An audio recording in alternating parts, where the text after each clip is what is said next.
If you're a beginner in the game of chess and you're wondering how to improve your Rook endgames, this video is for you. In this video, we're going to be going over Rook versus Rook and Pawn endgames. And these principles will basically help you draw the games you're losing and win the games that you should be drawing. So without further ado, let's just jump into it. So in our first example here, we have white to move, and we can see here that black has this pawn. And so in this example with the king with the pawn here, you're probably going to have a good chance of promoting this pawn and winning the game. The thing that you want to do here is figure out how to draw for white. The way that you're going to draw for white is very simple, is you're going to try to cut off the king and you're going to try to attack that pawn and keep this king in front of the pawn. If you can do that, you're most likely going to draw this game. The problem is when your king, i.e. if you're white decides to go rook to b3, this king can never get onto this rank because of the pawn here. To get his king over here on the third rank, he's going to have to push this pawn here, and you're going to see why that will not work in a little bit. So he pushes here, rook to a1 check, brings the king up here on g2, and he continues to just check the king. Black decides he's going to cut off the king, and he's going to try to push this pawn here.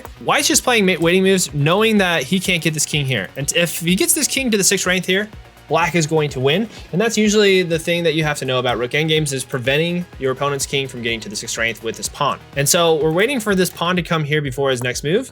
And so these waiting moves are happening. It's going to be a draw unless black strikes forward, and he does here with g3. Now this is where, as white, this is how you can draw, and that's by shooting this rook over here on c8 and checking the king from here, and there's nowhere for this king to go.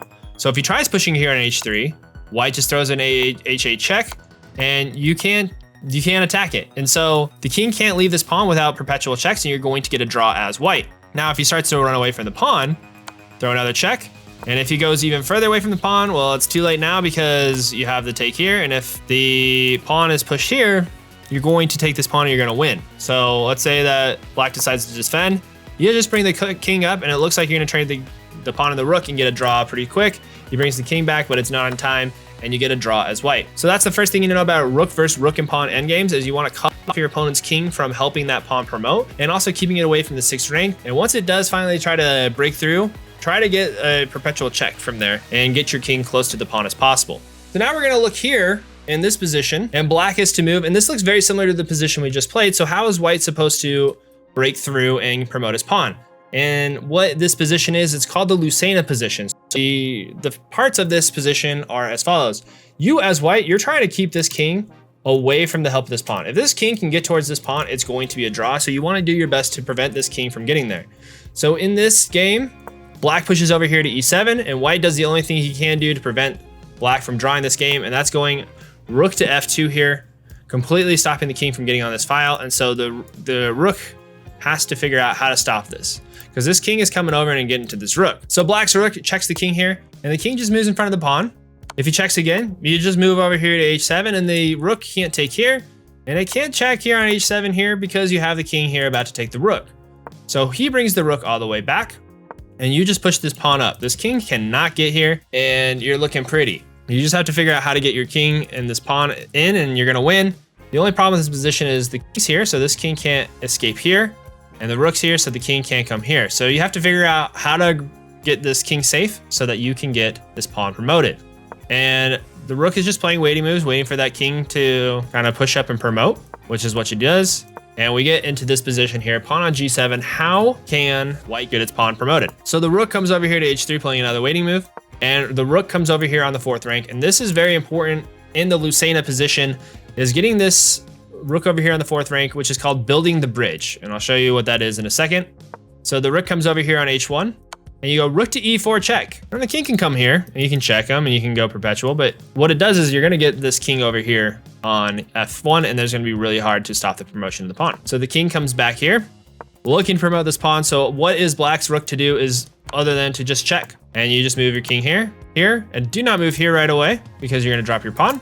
What you're going to do instead is you're going to come over here to f6, waiting for another check. And when he does that, what you do is you go rook to g5 here, and now black no longer has any checks, because when he does, you have the rook over here defending the king, and he cannot get there in enough time to stop this pawn from promotion. And so that's how you win as white with the extra pawn in the endgame, is the Lucena position. And if you're trying to master your Rook endgames, this is a position that you need to know so that you can win a lot more of your Rook versus Rook and Pawn endgames. Now, there are some limitations to the Lucena position, and that is when your king is too far back here. So we have the king and the pawn and the rook looking pretty similar. We have the king cut off on the rank here, but in this position, it's a draw. And the reason being, if you're trying to push here, the rook checks, you check there, and there's no way for the king to really get his pawn up without getting the pawn here. So what you need to do if you're doing this Lucena position is you need to make sure this pawn is over here on the 6th rank, so that if this pawn was here and he checks here, you just come here, he checks here, and then you're in that position.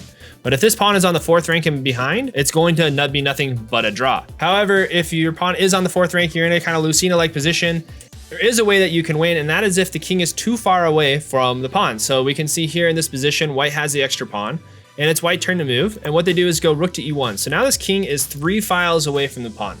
And that's very important because as we try to advance this pawn here, like say they go king to f5, a waiting move because we don't really want to move this rook. The king comes over here to c5. If he throws the check here, we just move over here to d5 here. We don't want to move in front of the pawn because that allows him to take this pawn if we try to advance. And then if he tries to move here, we just go rook to b1. And now with this king cut off, he can't move to any of these and you can push up this pawn. Black's really trying to get his king over to help with that pawn push. And white just pushes his pawn. He comes over here to e7 and the king pushes over here to e6. And now that this pawn is on the 5th rank and the king's over here on the 6th rank, there is no way for black's rook to stop the advancement of this pawn and we're going to be able to push this pawn. The king comes over here to d8 and you just push this pawn. The king comes here again and you just slide this over and you have the checkmate threat here, where if you do not move, say you can make a move like going rook to b7 here, well, you got a checkmate.